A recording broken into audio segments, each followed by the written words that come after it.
All right, welcome. So today we're talking with my friend Julia Bume. She's a project coordinator for Production Glue and a fellow event producer.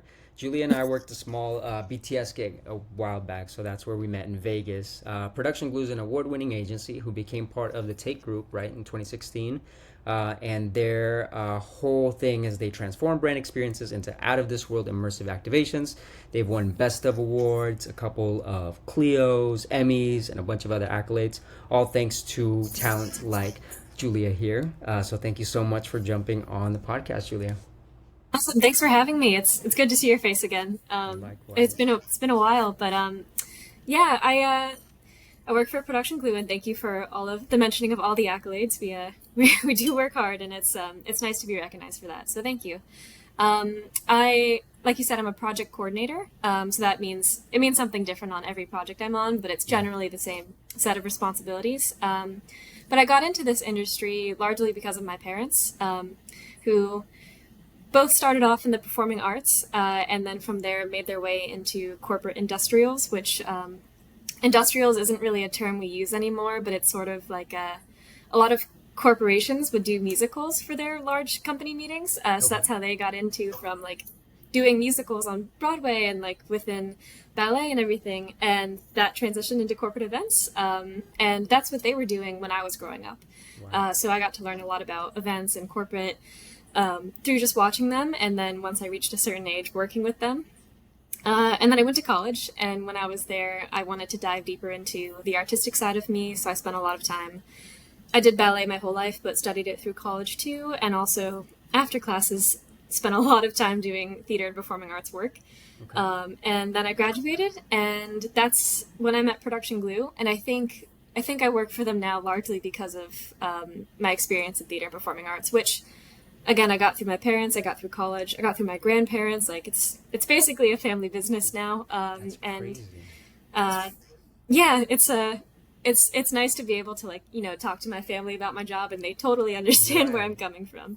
Um, but yeah, I mean, I think Production Glue is a company that is kind of full of theater people, and I Hmm. think we pride ourselves on that.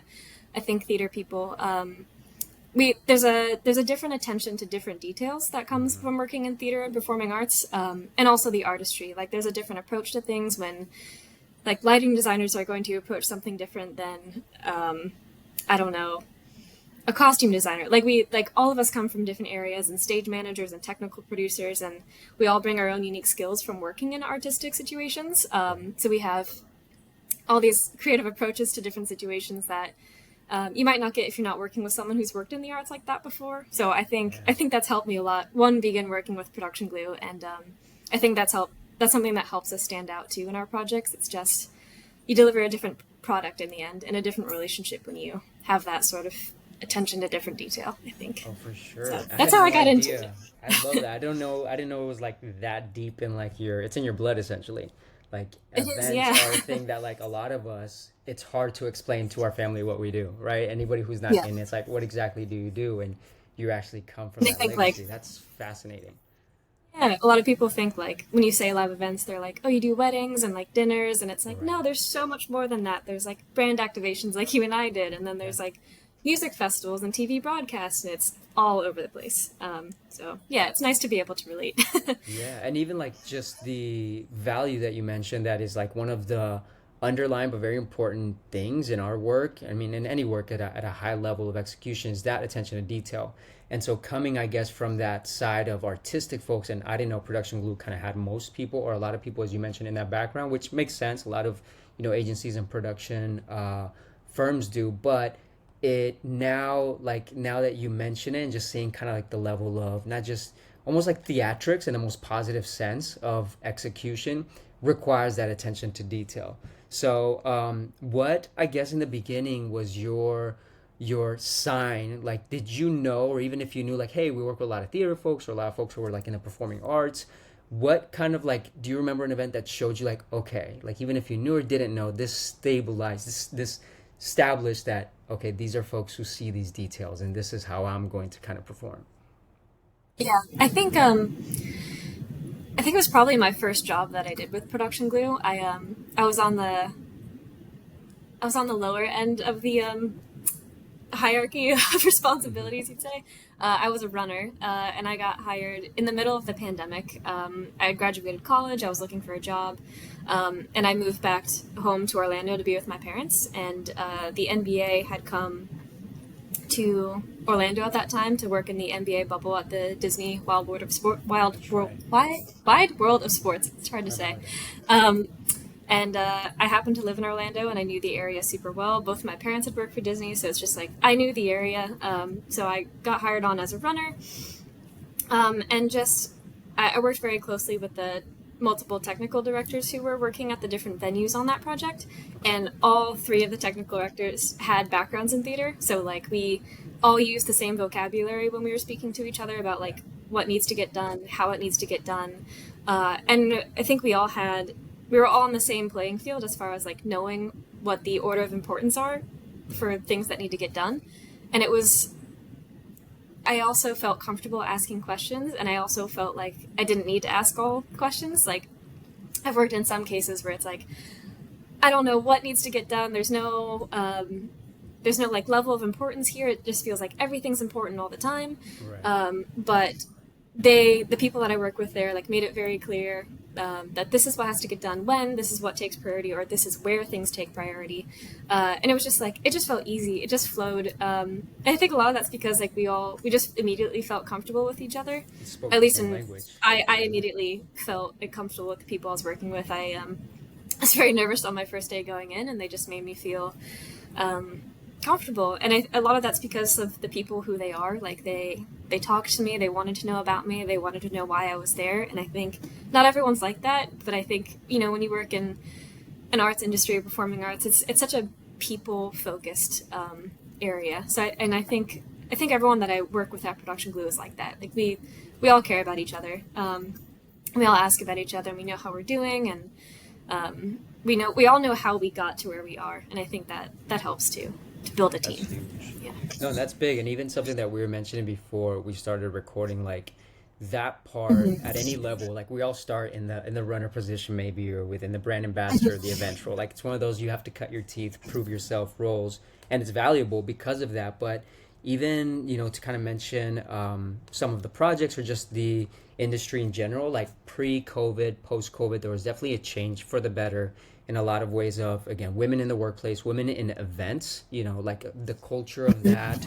I'd imagine in the performing arts, maybe there was a little bit more feminine respect, and say something like ballet or Broadway, where you needed that creative energy, or where there was a lot more fluidity and just open-mindedness. But in general, like the world of rock and roll, the world of like touring, there was a lot of iffy stuff, right? And so it requires like that sort of mentorship and that sort of like, one, the experiences that we have that hopefully help us cultivate not only our level of just, yeah, knowing the jargon, knowing the project management, knowing the skill set, but also evolving the character for yourself and the mindset, and then pushing that forward. Because I don't know if you saw the same thing, but it was like once the culture shifted, as in anything, then a lot of people started really speaking what was truth. Like we would see folks who were afraid of, say, losing a client, or of looking bad for the manager, or just brown nosing, not call out things that were like necessary to be called out. So do you have, I guess from your experience, like, how do you think about, as a woman, as a young woman, helping, with the level of projects that you work at that are amazing, with the level of work that you do working alongside you that is amazing?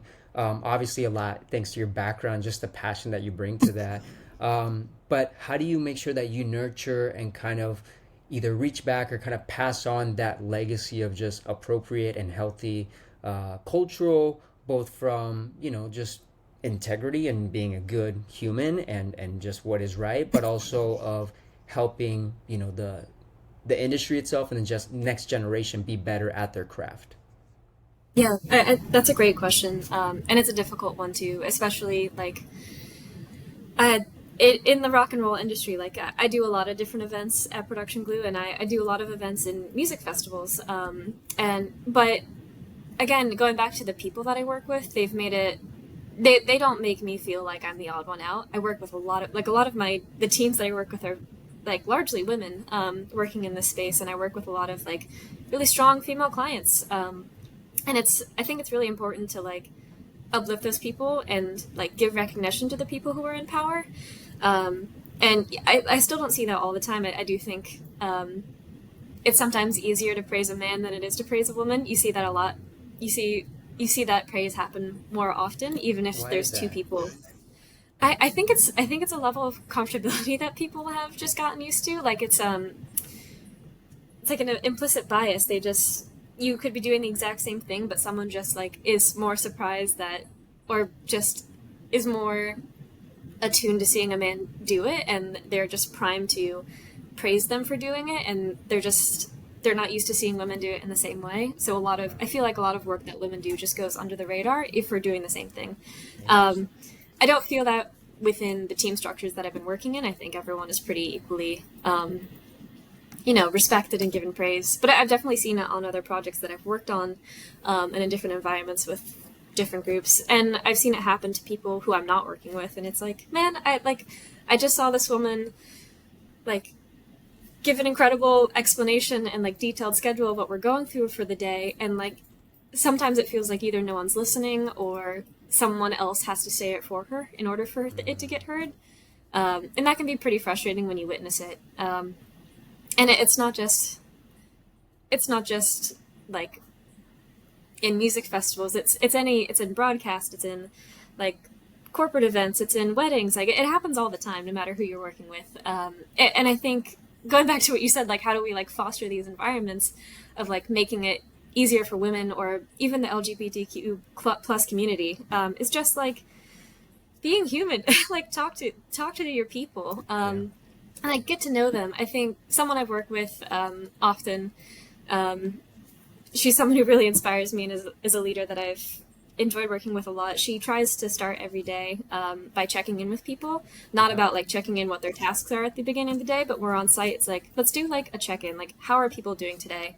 Are you okay? Is everything okay at home? Like, how's your family? Like, for some of my projects, we can be on site for 6 weeks or more, and that could be Yeah. a long time that we're away from family and friends. So, like, just like checking in with people and like breaking down the barrier of like the hierarchy that's in your within your project or within your company, and like breaking it down to like we're all just humans working on this. So talking to people about who they are, I think helps create that environment a little bit more, because once you learn that, like, oh, I don't know, Caitlin has a baby at home that she can't see right now, or like um, Brian has a kid that he can't see either, and it's like both these people are the same and they're both doing a project, and all of a sudden you have just like a different level of respect, because you have that human connection now.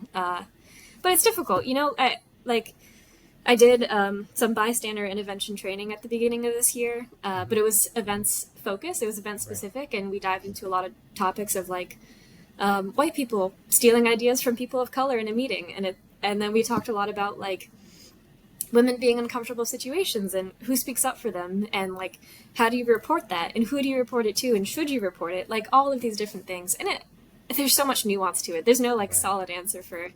how you solve these issues, but I think we need to keep, if you're in a company, you need to take the responsibility of like setting up bystander intervention training. And like you may think living in 2023 that we all are on the same page for like what is right and what's wrong, but you'd be surprised if you get a room with people. They're like, Yeah. some people don't have the same approach to a situation that you might have, and you're like, whoa, we're not on the same page, or like I didn't know I could approach it that way. Right. Yeah, it takes a lot of work. We're not perfect. We're not a perfect society or industry by far. It takes work. It does. Yeah, It and does. there's And no there's solid answer. That's my no, answer. but My that's answer the is key there to is that. no answer. For sure. There's this sense of having these conversations and building them into a lot of levels. So like I think maybe for us as an individual, we have to be conscious of it, and just because we're conscious of it, like any movement, the crazy thing about all of this, in the both positive side of say being, conscious and a caring human, or the extremism of like wokeism or just like complete, xenophobia, like most of us need to just realize where we're at on the spectrum, and then also kind of in some places meet people where they're at, and in other places call out the BS. You know what I mean? And so Hmm. again, that's where there's not, I agree, a specific answer. It's just more like how do we think about this? How do we critically think about it? And how, most importantly, in the middle of projects with millions of dollars on the line, with the safety of people, with everything else, to not let that fall by the wayside, because that's been the excuse for years in just our general world. And one of the things you mentioned reminded me, kind of as a side note, um, have you watched that Molly's Game, about the card game series? No, I haven't. So it's pretty good. I heard. I haven't seen it yet, but I heard an interview with her, and we were talking about Vegas, right? I was raised out there, and the last project you and I worked on was in Vegas. And this woman ran a illegal poker game in L.A., Vegas, with like the who's who, right? A very like a lot of things, male-dominated industry. And in this movie, again, this was an interview with the actual real Molly, who had an incredible story, was like a professional skier, just a badass woman, raised by a man, by this powerful kind of his dad. Her dad was a psychologist, and so he ingrained these like masculine traits. And like the line in the movie and the line in like her real conversation, that was like the whole premise of just the world that we live in. And her story was like, she felt, she needed father there, because father was very tough and it led down these things. But obviously she had to take some sort of ownership and agency, as we all do with all our decisions.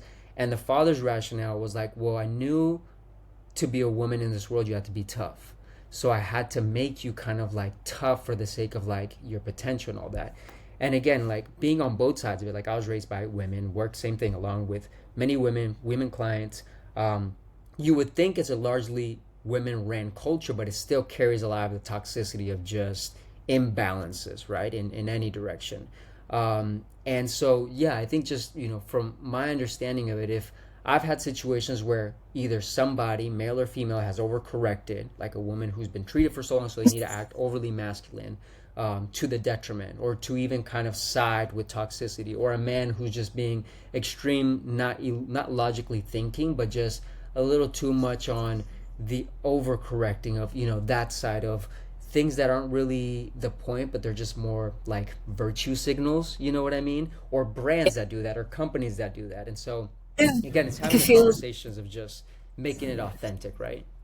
yeah, it can definitely feel forced sometimes. When you see a brand do it and then it doesn't feel like that on the back end, it can be tough and really disappointing. Yeah. Yeah, what you were just saying about how this woman felt like she had to be tough, almost like, I don't know if she said these words, like felt like she had to be a man. That's so disappointing to me, because I do feel like women in their femininity, or like anyone who identifies with femininity, like they should be able to bring that to the table, and that should be seen as an asset. And it's disappointing that I think, especially in the live events industry, that it's not seen that way. Yeah, it's disappointing. I think we just need to get like used to seeing it, and like seeing it as an asset. And I think we're getting better. It's just not there yet. For But sure. yeah, And it's definitely a feel sorry for cultural anyone thing. who feels like they can't. I know, Sorry. and a lot of us have been in those situations. Like, it's a thing, whether in your brand, in your agency, and you're like your manager kind of checking in, like you build that into your culture. And the cool thing about it now is that there are external incentives, right? Like there is the consumer. Am I going to attend this? Am I going to purchase this? Am I going to buy because they're really living to these standards? So it affects the bottom line. But if you're really playing the long play, say as a professional, as a property, as a agency, like you want to build these healthy aspects into the day to day. Otherwise, like it's kind of built on like a crummy foundation. We're seeing, the giants fall of like these mega conglomerate media companies just because they were kind of pieces of shit, right? And so, Yeah. like, it's a real thing. But kind of shifting gears into a little bit of the practical side of that. With that being said, like if you have an amazing manager, which again, a lot of them are kind of nurturing, feminine, while also balancing the execution side of it, male or female, right? Who bring that sort of awareness. For you yourself, like I feel like a lot of us, once we figure out either life on the road or our systems, do you have any like life hacks or best practices for like managing, travel, or like pushy clients, or past work hour, work life balance? Yeah, this is my favorite question, because I feel like I talk about it all the time, and I want to always advocate for people to like maintain a balance. And what works for me will not work for other people. Like some people feel like their life is their work and that's all they want to do. And like that's fine. And we shouldn't be pushing those people to not do that, because like that's what makes them happy. For me, it's not, I'm not I'm not like that. I do enjoy my work and I enjoy working, but I do need I need fulfillment outside of that. And I've been going to therapy for a long time, and I think if you ever have the chance to go to therapy, even if you feel like nothing's wrong with you, it's great. And my therapist and I have had this conversation many times. And so I have this list of 10 core values that sort of guide my life and therefore guide my work-life balance. And the number one on that list of core values for me is relationships. So and that's every relationship I have. So that's my relationship with my partner, it's my relationship with my parents and my family, with my friends, and also the relationships that I've created at work. I have relationships there that I want to maintain, and I want to check in with people and I want them to respect me. And number one in that list for me is relationships. So I have to set aside time either in a week or a month to I need to know. It feels weird to say that I need to schedule in time for my core values, but that is how it works when we have such busy lives.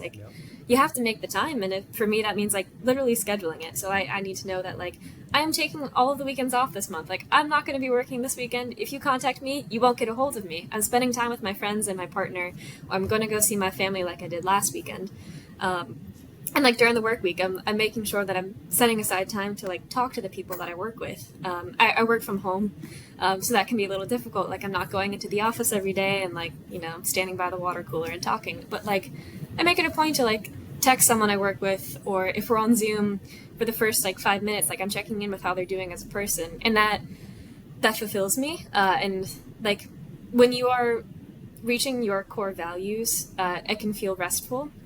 Even when you're working, and farther down on the list of my 10 values is creativity. And for me, that can mean I do some artwork after work, or I draw a painting, or I play piano, or whatever it is. But also you can work your core values into work. And we both work in a creative industry. So just by being on a project that is a show or whatever it ends up being, even if it's a dinner, there's so much artistry and creativity that goes into it. It's just fun to be part of. And creativity can also mean working your brain in a different way to find creative solutions to different problems. And I think you have to, in order to not feel bogged down by your work all the time and feel it's something that happens to me still, but happened a lot more previously before I started approaching work in this way. I would just feel I stopped. I would reach a point, and there'd be so many little small tasks that I had to do, but I just couldn't do them. I would be so overwhelmed. And it wasn't that there was too much on my plate. It's just I'd reached a point where I was just done. Yeah. But when you look at things well, if I do this task, it fulfills creativity, or I need to find a creative way to approach this, or doing this fulfills my value of being organized. You can approach your work in those ways to make it feel less stressful, but that doesn't solve the problem of clients being pushy and needy and messaging you on the weekends and calling you at night, and those are difficult things. It's very difficult to set a boundary with your client specifically. I think it's much easier to do that within the team that you're working with, and I think I have a lot of conversations every project that I go on with whoever my project lead is, hey, this and this date, I can't be here. My nephew's graduating from high school, or I'm going to go see my family this weekend. And I'm very clear up front that I won't be available for these dates. And I'm also pretty clear, at the end of the day, when you work from home, it's tricky because you feel you need to sit at your desk until you finish everything. Because it's your desk is there, you can't leave it. But you need to set time to step away and message someone hey, I'm off for the night. If you need me, I'll check everything in the morning. And yeah. When you message someone, they then hold you accountable, and it's not just yourself anymore. So it's oh, I told someone I'm offline, but I really should be offline. And yeah, it's difficult. I think another way that I have been establishing, staying away from the computer at night is setting up a routine when I leave. So I message whoever I'm working with, hey, I'm offline for the night.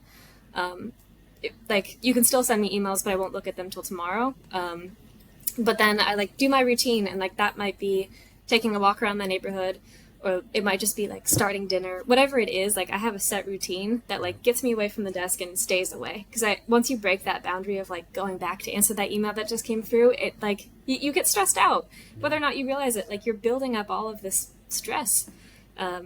there's so many different solutions to the problem. The client one, I haven't figured out. I think you have to approach it as a team. Like, if the whole team is reacting in the same way, like answering all the calls and emails and everything all the time and not taking any breaks, then that, that allows the client to push that boundary a little bit further, which can be very difficult to walk that back. So I think, if you're a team leader, I think you have that responsibility to be like, hey, if your client messages you at this time, you can respond the next morning, unless they say it's urgent. Like, use your best judgment and like stick to your boundaries. It's okay.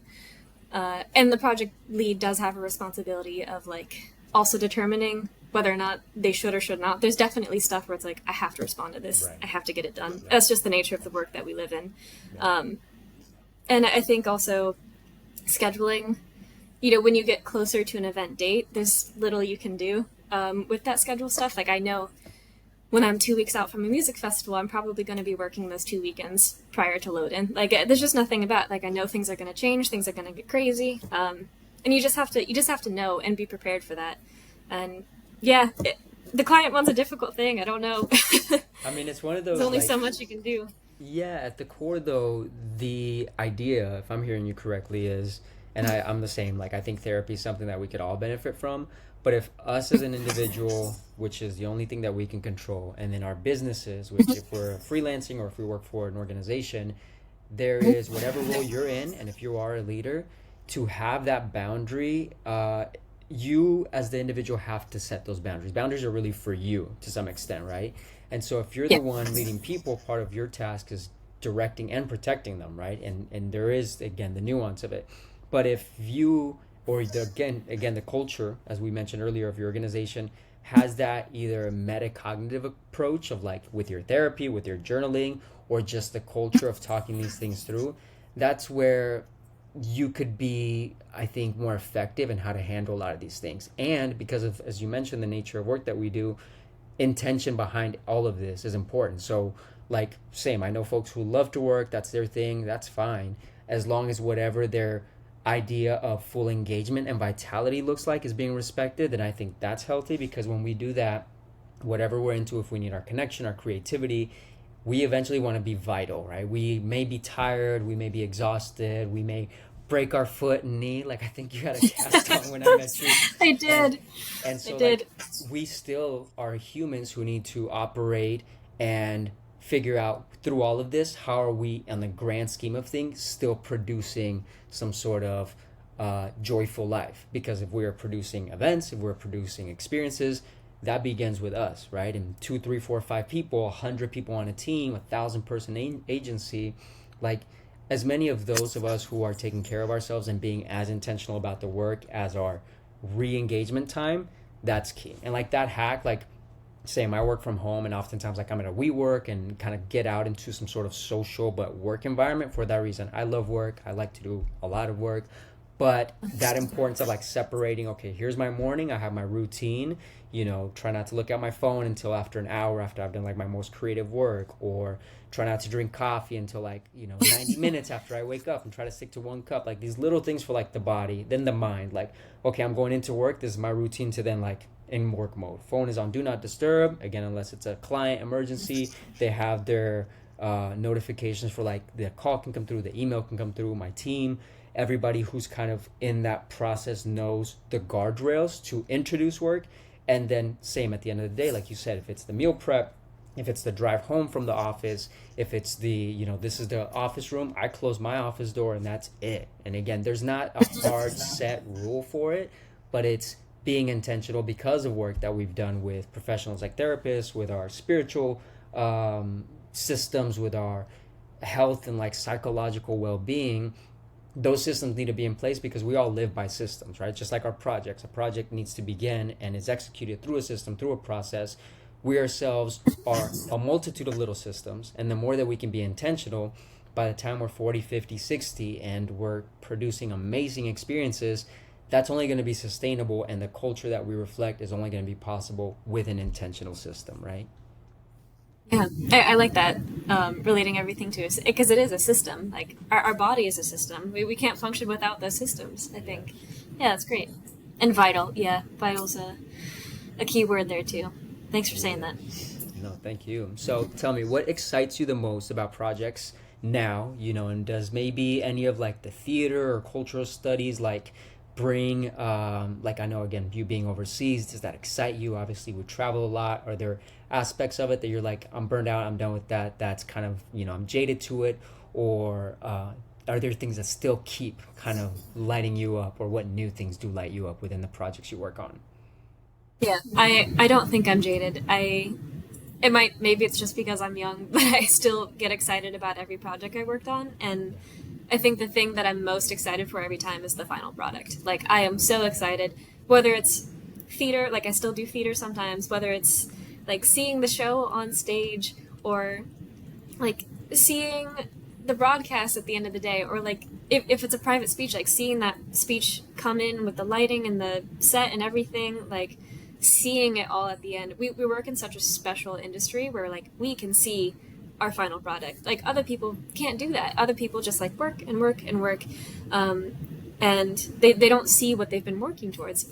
At the end of our jobs, we can almost like, we can hold it in our hand. It's like the instant gratification that we're so addicted to these days. We get that in our jobs, and it is addicting. Like I do love that feeling of like working so hard for months, months and months, or like if it's a smaller project, weeks or even days. And at the end, it's like you take a deep breath and you're like, I did that thing. It's huge. I did it.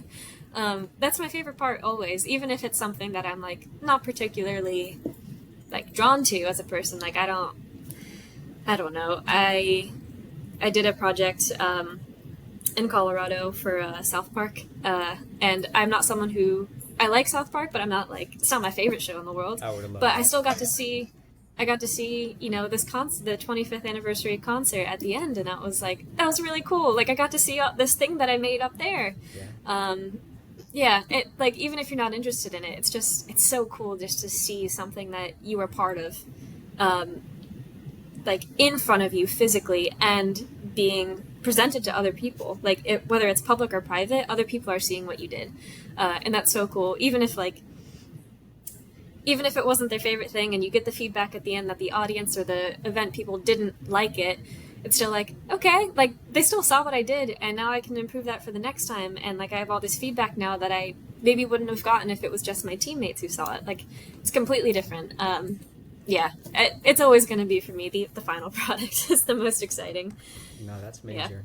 That's major. And I think even when, we draw back on like our personalities or our creativity and the attention to detail, as you mentioned earlier, when we have this sort of creative endeavor that we're in, whether we're project management, strategizing, producing, leading teams, there is this part of our brain that is kind of a mix of both right and left brain that is so exciting.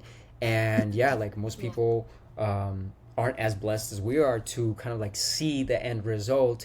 And it's like birthing a child a lot of times. Like you have a team, you have this Yeah. village, and it's a lot of freaking work sometimes, but then you see this like end result. And because you mentioned it, that's one of my kind of core values, is seeing things through. Like that to me is joyous in any aspect of life. I finished the Yeah. workout, I did the debrief on a 6 month project, I did the move, like personal and professional things, like the completion. I've learned as I get older like how it's such a perfect like depiction of the circle of life, right? Of like the beginning, the middle, the end of things. Like, and that's where we find ourselves. Like launch, the project is launched. We're in the thick of it. Sometimes smooth. Most of the times, you're figuring things out and putting out fires and all that.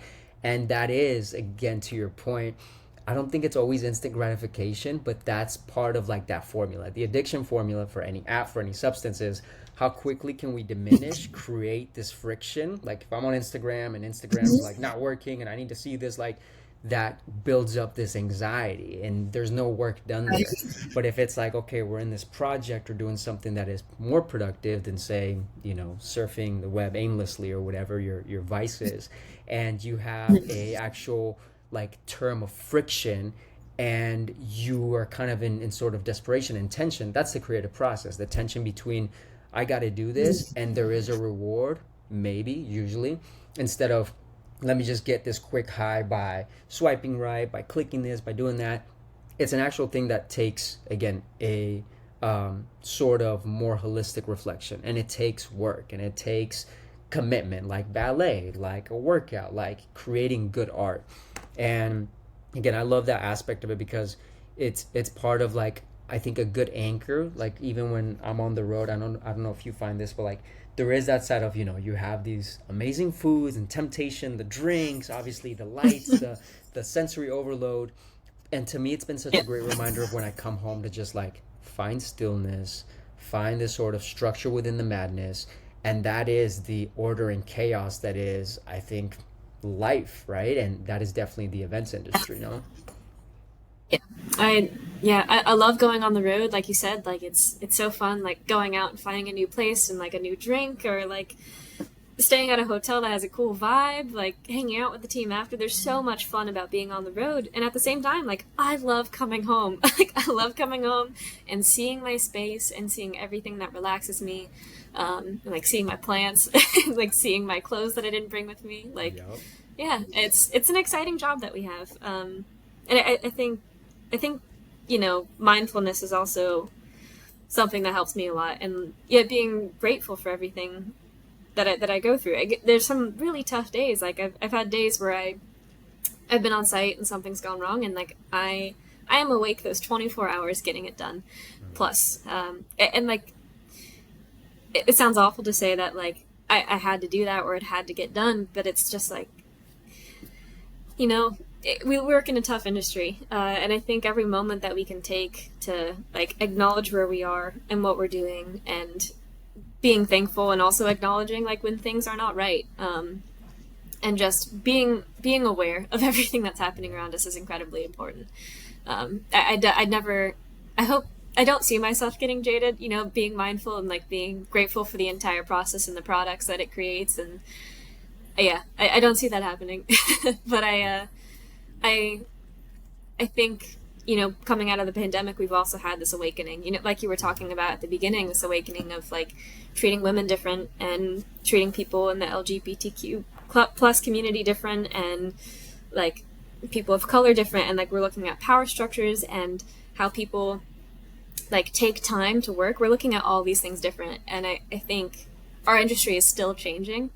I see it every day on every project. We are still changing. And I think that's important. And I think it's important to call out every time we feel like something does not feel right or does not feel right anymore. Like maybe it was okay in 2019, but it's not okay now. I can't put up with it anymore. So, No, yeah, yeah. that's the evolution. And to tie a ribbon on that, I'll kind of work backwards, and then you fill in anything that you might want to add or that I missed. But I think that it's not only to not get jaded, but just to be conscious, right? As we evolve, that's part of the process. We don't want to stay stagnant and not grow. But I heard, in terms of also completing the project, curiosity and attention, just like the little attention to details, to this idea of like being curious, no matter if it's 20, 30, 50 years that we're in this industry or on this ride, that will kind of keep us from falling into complacency, falling into, the old kind of thinking. And then the kind of highlight before that is the looking at kind of routines and intentions. So looking at vitality and our core values, not only for our products and our teams, but us as an individual, and how it's kind of a circular kind of self-feeding process. If we take care of the self, then the team, then the project, or vice versa. If the project has good culture in it and the people are in it, then we can kind of do that through establishing routines or establishing culture. And then lastly, again, the conversation a little bit more about these things, that there isn't a right or wrong, there isn't a one final answer. It's complex, but we still need to have the conversations, and we still need to understand what is happening and how we play a role in it, and just be safe communicating. Because if at the core we have communication, which is the world we work in, right? We're essentially communicating ideas, Yeah. our projects. If we and ourselves are also communicating that between our teams and each other, then that is key. Would you add anything else to that? I think you hit the nail on the head on everything. And I would just finally add at the end, just like, remember that we're all human. Like, there, it's not easy, the work that we do. I think we have to remain empathetic, and we have to make an effort to form connection. And that's what also forms respect. You can only have so much respect for someone through the work that they do, and once you know them as a person, it just grows even more. And I think that's what makes a great team, and what also helps solve some of these problems that we talked about. Like the problem of, disrespecting people who are not, you know, a white male and disrespecting our time and our boundaries and everything. I think it all comes from communication, like you said, and being human. Yeah. The only other thing that I would love to talk about, but maybe another time. I think something that we've also seen, especially coming out of the pandemic, once everyone had a time to breathe and take a step back and look at our world, it's like, man, we have been acting in such a unsustainable way, not just for our human bodies, but for the planet and like our resources. And I think it's important to acknowledge that. And I think as event organizers, we have a big footprint, and Oh our yeah. biggest footprint does come from our attendees, honestly, because the 100 people working on the project are not going to equal the 10,000 people attending. And I Yeah. think, we live in such a unique industry where we have the power to reach that many people at the same time, and we need to do our part in like making those people aware of impact in what we're doing and what they can do. And yeah, there's so much more to say about that, but I think that's something huge that's come out of the pandemic for me, is just like a part of this awakening. I think we're all recognizing that we're in a different place now, and we need to act on it. That's so true. No, I'm Yeah. glad you highlighted that. And I mean, especially within our industry, I think I see myself as an entrepreneur first, and then agency and producer second. And entrepreneurship, we are to solve problems. And there's just both sides of, what is just consumption and creating means of consumption, and what is, as you said, like our planet doesn't have much longer. And this isn't like just pseudoscience or wokeism. It's the truth. Like It's we real. are either going to be here and our children will be able to like live on this thing that we call Earth or not. And yeah, I think I love that because I've heard of it, and it wasn't until you mentioned it that something like really landed. Again, thinking from a problem solving perspective of maybe it's not always just a solution approach, like the sustainability, all those things are important as far as materials and processes and limiting certain things of, again, consumption use, but just the education bit, right? If we've tried time and time again to just, add more recyclable things, take less trips on this kind of fuel usage or whatever, Right. and it's more like let's communicate to our attendees that this is, and do a good job and some good or upfront investment into like how do we get that message out and track that. Same thing as with any other communication or marketing, like how do we make that as part of the supporting piece to then make that move forward, because it's hard, and people who are intentional, companies that are intentional, you still find a lot of pushback, not necessarily by evildoers or people that don't care, but just by the nature of it, that again it's hard, and it requires, I think, all those pieces and everybody, the client, the site, all stakeholders kind of on the same page. And that again adds a level of complexity, but it is another key piece to talk about and like think about and actually try and test and take action like we're doers to make that solution happen. I think the bottom line is that people care. Like there's no two ways about it. People care, and I think we need to let people know that we care too. I think we're so used to, as an industry, like we pride ourselves on not being seen. Like you don't see the person in all black like making the show happen, and that's something cool that we do. We can be invisible, but I don't think we should be all the time. And I think we should take pride when we do make a difference, and that'll make people happy too because they care and they want to see it. So For sure. yeah. I love that. Let's solve this problem, Julia. Let's talk Well, soon. we will. So We will. let's do it. We'll do a whole pod on sustainability because that's huge. And I got a couple folks that I I think agree. would bring some good ideas to it. And again, the key is to like execute on that, because we can't do that, the execution piece. So lastly, where can people learn more about you, kind of follow your journey, or anything that you might want to plug in? Yeah, for sure. Especially on the sustainability part of it. If Yeah. anybody wants to reach out to me, you can reach me on LinkedIn. It's just, you can find me on LinkedIn. My name's Julia Beu, Beu. Um, there's not that many people with that name, but if you have trouble finding me, my Instagram is JVBEU, which is my first initial, my middle initial, and my last name. And I post a lot on my Instagram about products I've done, so you can see some of that work there. And feel free to reach out to me on whatever. I love talking. Perfect. Be beautiful. So on to the next one. Thank you. I appreciate it. This has Yeah. been an amazing conversation, and hopefully we'll be on site for a project again soon. Yeah, looking forward to it. Thank you Cheers. so much Thanks, for having Julia. me. Bye. All right, bye.